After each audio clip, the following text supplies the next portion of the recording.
What is a clear eye and what is a bad eye?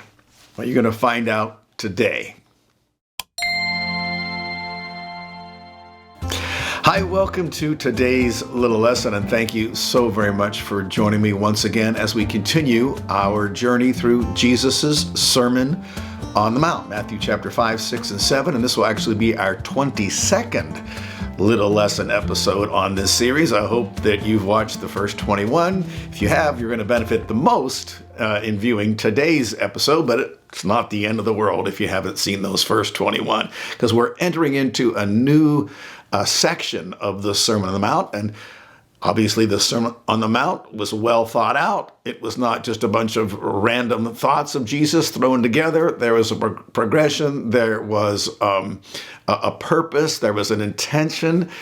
Jesus understood his audience. He understood the way that they were thinking. He knew how they had been taught all their lives, as I've said repeatedly, by the scribes and Pharisees, and misled by their teaching. And so we're taking all that context into consideration as we work our way through here. So we could outline the Sermon on the Mount, and if we were, we'd be outlining a new section that starts in Matthew 6 and verse number 19, where the subject somewhat changes. Jesus starts talking about stewardship issues and not laying up our treasures on this earth, but laying them up in heaven. Now, as we have been working our way through the Sermon on the Mount, I have been pointing out to you how it contradicted so often the teaching of the day of the scribes and the Pharisees. And that's important because then we can understand that Jesus is trying to bring people, his audience, his followers, back to a better balanced understanding on these various topics that had been so twisted by the spiritual leaders who his audience had been listening to all their lives. And so it's no different in this case when Jesus talks about stewardship, because we know something about what the scribes and Pharisees taught and practiced when it came to stewardship.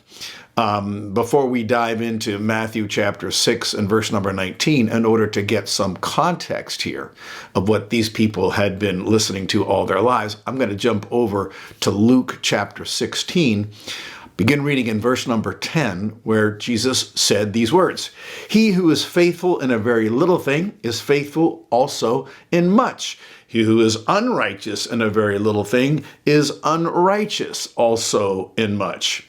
And what's the point? Well, here it comes. "Therefore, if you have not been faithful in the use of unrighteous wealth, who will entrust the true riches to you?" Okay, there's a lot packed in there that we could go into, but I just want you to see something later on here. Luke's commentary on all this. And Jesus went on to say, "And if you have not been faithful in the use of that which is another's, who will give you that which is your own?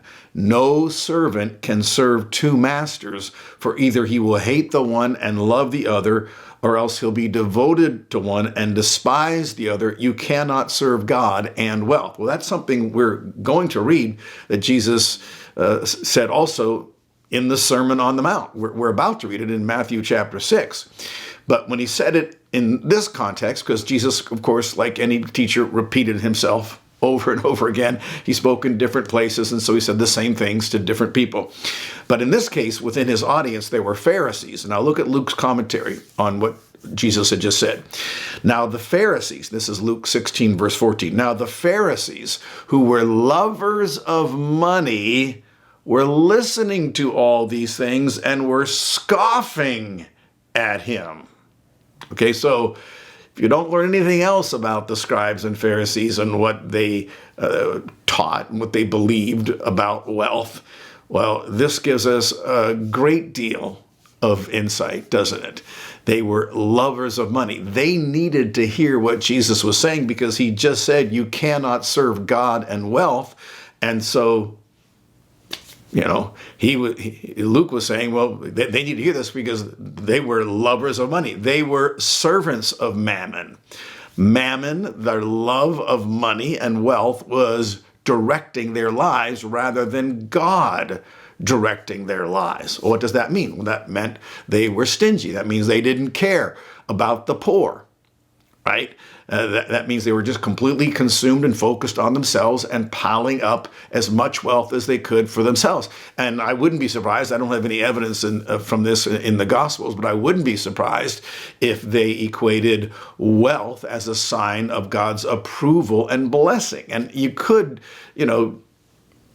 derive that from some Old Testament scriptures because there is some truth to that. Okay?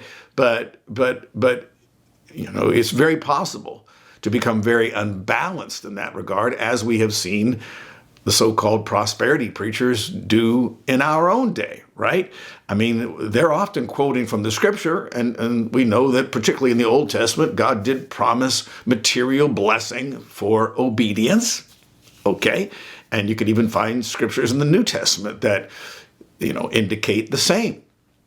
But if you forget the rest of what God has to say about money, where, you don't care about the poor. And so consequently, you're not one of the sheep that Jesus talked about, but you're one of the goats that Jesus talked about. You go to hell. Read it just for yourself. Matthew chapter 25, verses 31 through 46, Jesus' foretelling of the sheep and the goats, okay? The goats don't care about the least of these, and they get cast into hell. And so God blesses us because he loves us, but God blesses us to make us a blessing, all right? And that message is going to come through loud and clear in what Jesus says in the Sermon on the Mount. But I want you to get this context because it's so vitally important. Without that context of understanding the imbalance that had been taught to Jesus's Sermon on the Mount audience, without getting the context of the imbalance of the teaching of the scribes and the Pharisees and what the example that they were setting in front of the people of Israel in Jesus's day, it could then we could misunderstand what Jesus is actually saying here to a degree. Okay, because again, Jesus all through the Sermon on the Mount is correcting false teaching. Okay, and so he's bringing extremes back to balance. And if you don't understand that, sometimes people become extreme on the other side because they don't realize Jesus is trying to pull people back into the middle here. Okay, all right, so now I think we're a little better prepared to look in Matthew chapter 6 and verse number 19, going back to the Sermon on the Mount and these words that Jesus had regarding stewardship. So you ready? All right, I think you're more ready now. We're more ready. Jesus said to his followers, "Do not store up for yourselves treasures on earth, where moth and rust destroy, and where thieves break in and steal. But store up for yourselves treasures in heaven, where neither moth nor rust destroys, and where thieves do not break in or steal." And then he adds something else here that's very pertinent. "For where your treasure is, there your heart will be also." Now he's got more to say, talking about, the lamp being the eye of the body. We will talk about that. But let's think about this first of all. The main crux, the rationale that Jesus gives for not laying up treasures on this earth is that those treasures are temporary. He doesn't even mention the fact here that we all eventually die and leave everything behind. Okay, Paul brought that out. He said in one of his letters to Timothy that we brought nothing into the world and we can take nothing out either. And that's good to think of. But Jesus is just pointing out how when we have material things on this earth, we're liable to lose them. In contrast, where if we have treasures in heaven, they can never be lost. Okay, so that's the crux. That's the rationale of his instruction here. And it's hard for us, I think, in our modern day to sometimes relate to some of these examples because Jesus talked about where moth and rust destroy.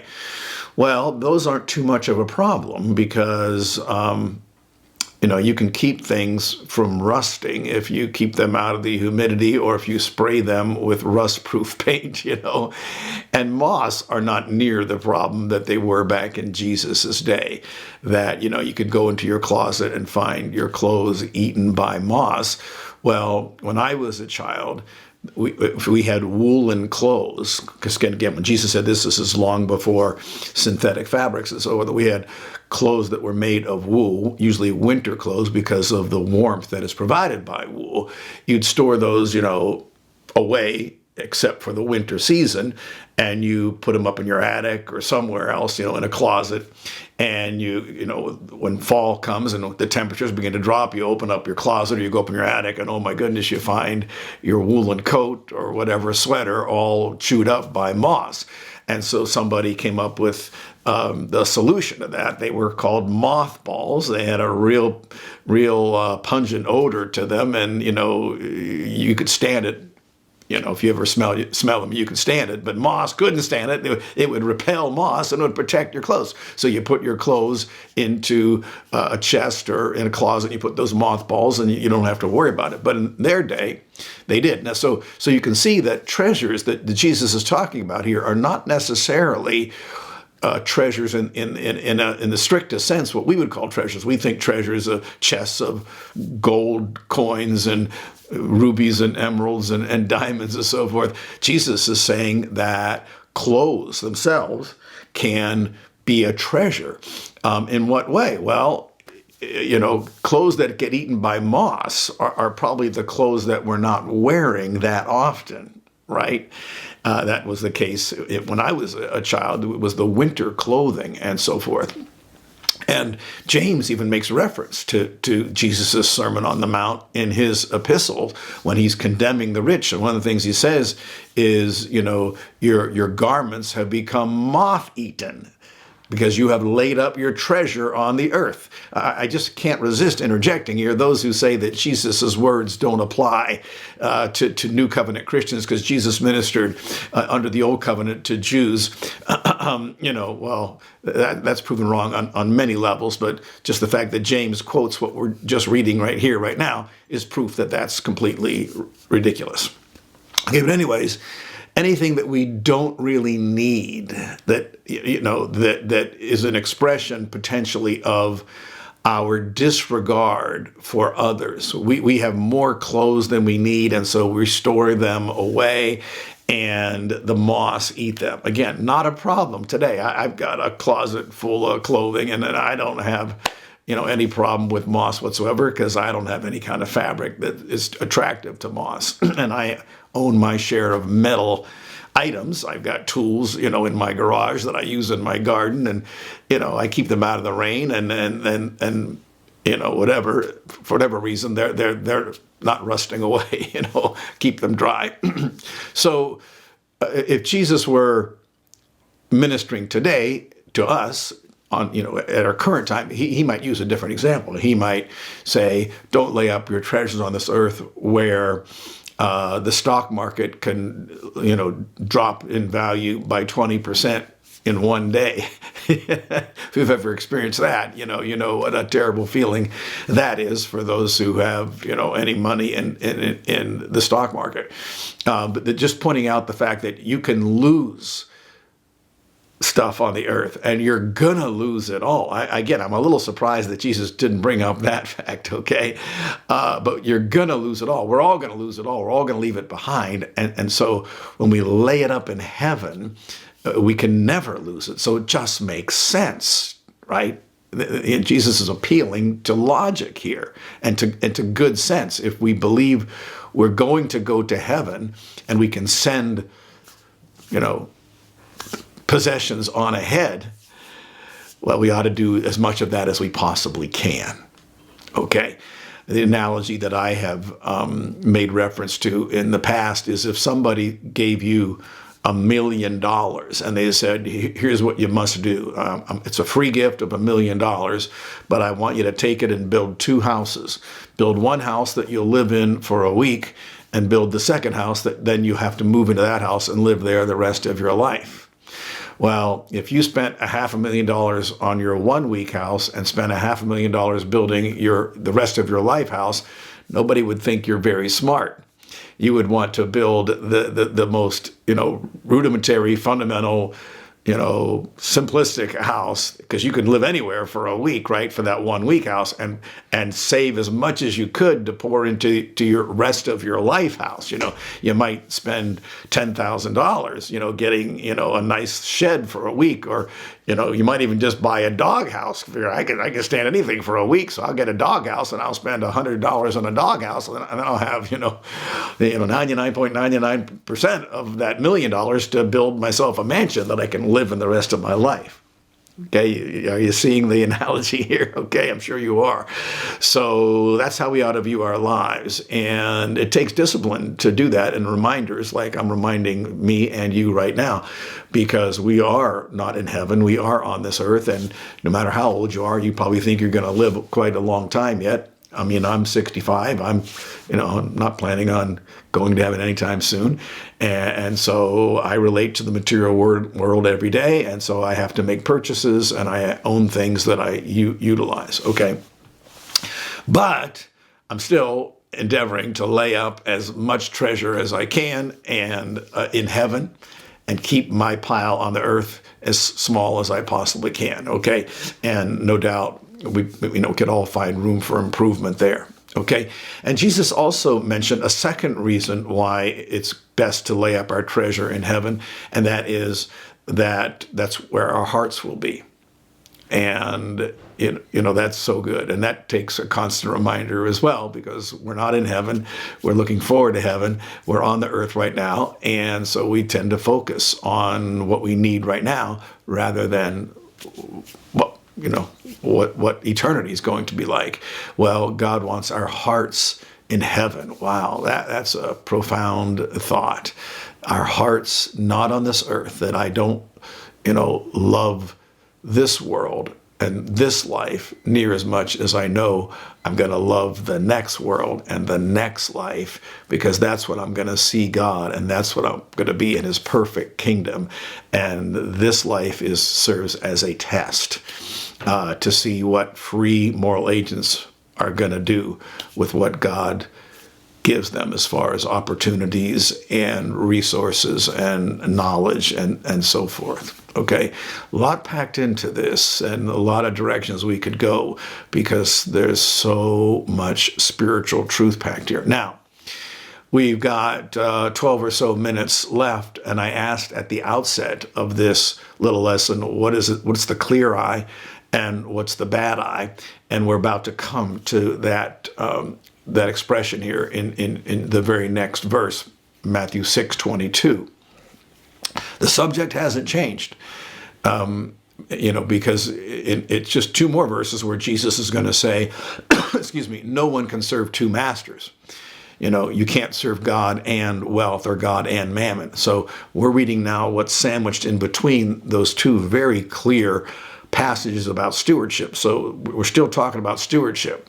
And it's going to become more clear as we delve into this. The eye, Jesus said, is the lamp of the body.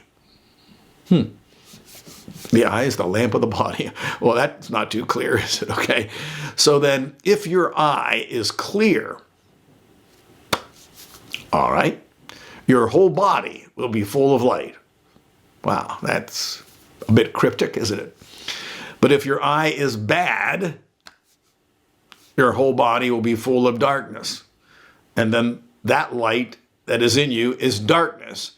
Or excuse me, if then the light that is in you is darkness, how great is the darkness? Wow.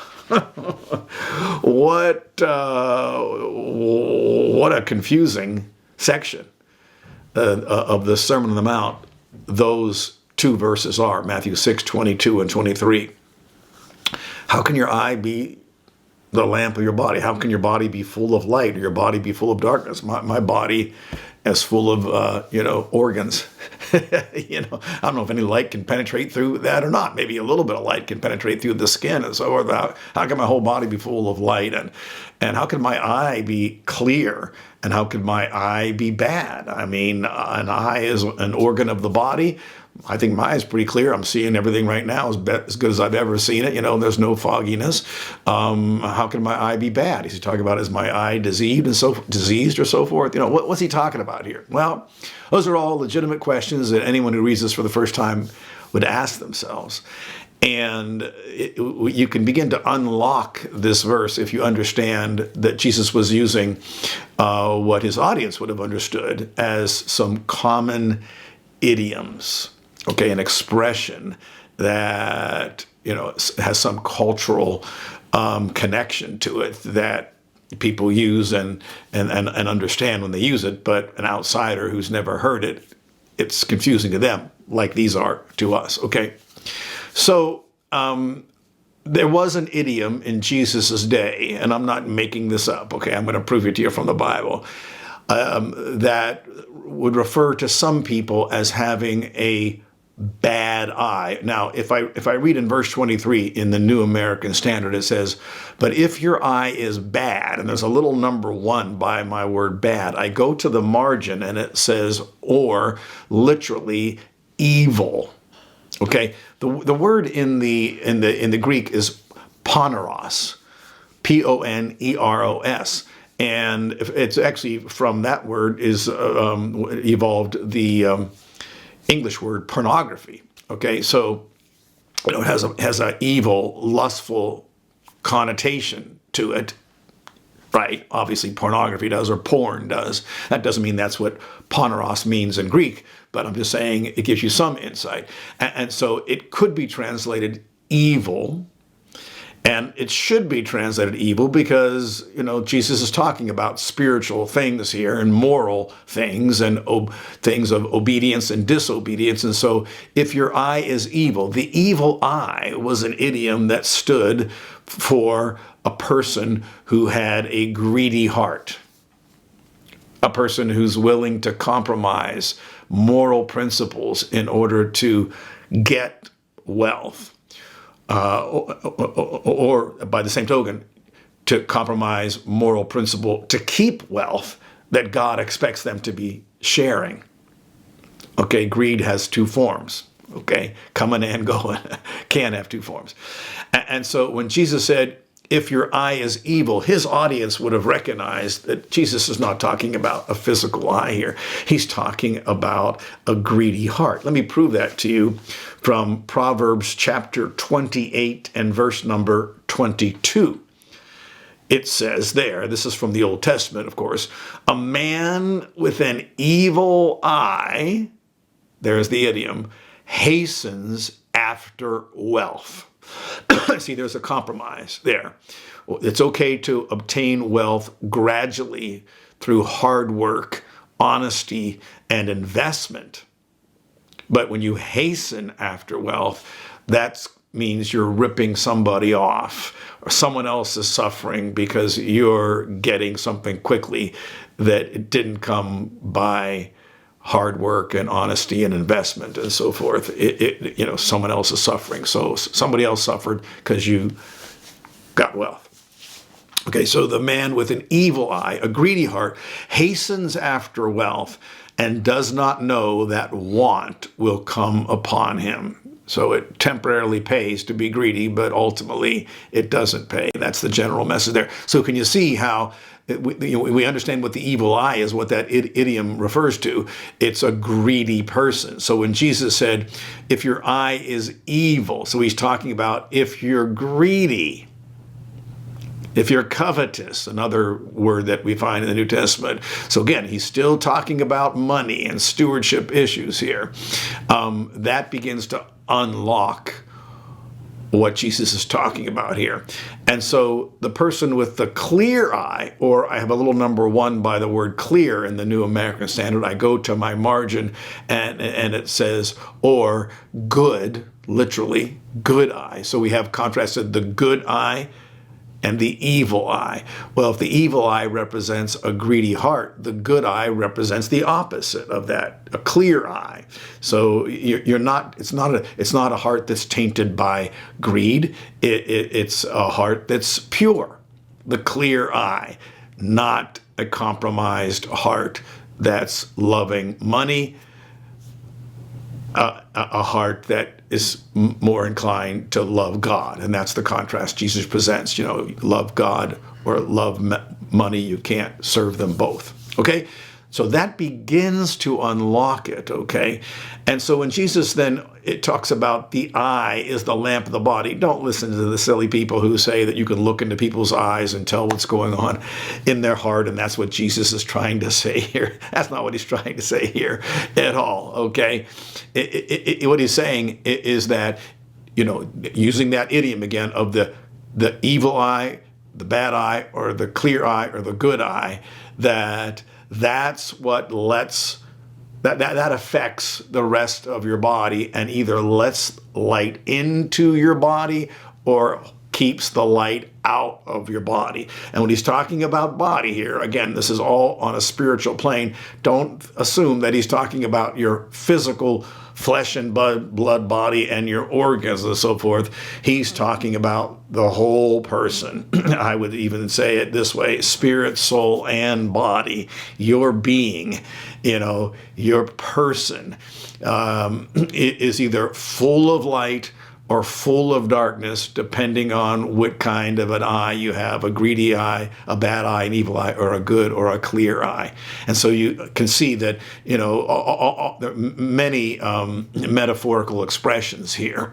Light, of course, represents truth, clarity, often righteousness and holiness. Darkness represents, of course, ignorance and sin and evil, right? Okay, and so Jesus is saying that if you've got an evil eye, a greedy heart, then your whole body is full of ignorance. Your whole person is full of darkness. You're ignorant in the darkness. But if you don't have a greedy heart, if you're not motivated by accumulating more and more wealth for yourself without regard to what God wants you to do with what he blesses you with, without care for the poor and the needy and widows and orphans and so forth. If your eye is clear, if you don't have a greedy heart, and you are, you know, controlled by God, because God's your master, not money, then you're full of spiritual light and you're not in the darkness, okay? Now, we're out of time for this lesson, but in our next lesson, we'll go into this even deeper in more detail, and it'll become even more clear to you as we look at this passage in light of the context of what is before it and after, okay? And it really begins to come together, and a lot of good truth that's packed in here that's missing, quite frankly, from the understanding of many professing believers. Okay, all right, great. So don't miss the next episode. Now, if you're interested in delving into these things more deeply, you know, in a different setting, why don't you take a look at davidservant.com or davidservant.org, because I've written a lot there about stewardship. I wrote an entire book some years ago called Through the Needle's Eye. An Impossible Journey Made Possible by God is the subtitle. And if you go to davidservant.com and just type in Needle's Eye, or probably stewardship, you know, you get many different things that I've written over the years on the subject. I wrote a small little book that we actually make available for free at davidservant.com. We can email it to you. That's titled Forever Rich. Okay, and I think if you're astute, you'll understand what we're talking about there. Forever rich, all right? That's based on what Jesus said about laying up your treasures in heaven and not on this earth. Okay, so check out davidservant.com. There's all kinds of material there, decades of content that could be of spiritual edification to you, okay? Until next time, may the Lord continue to bless you.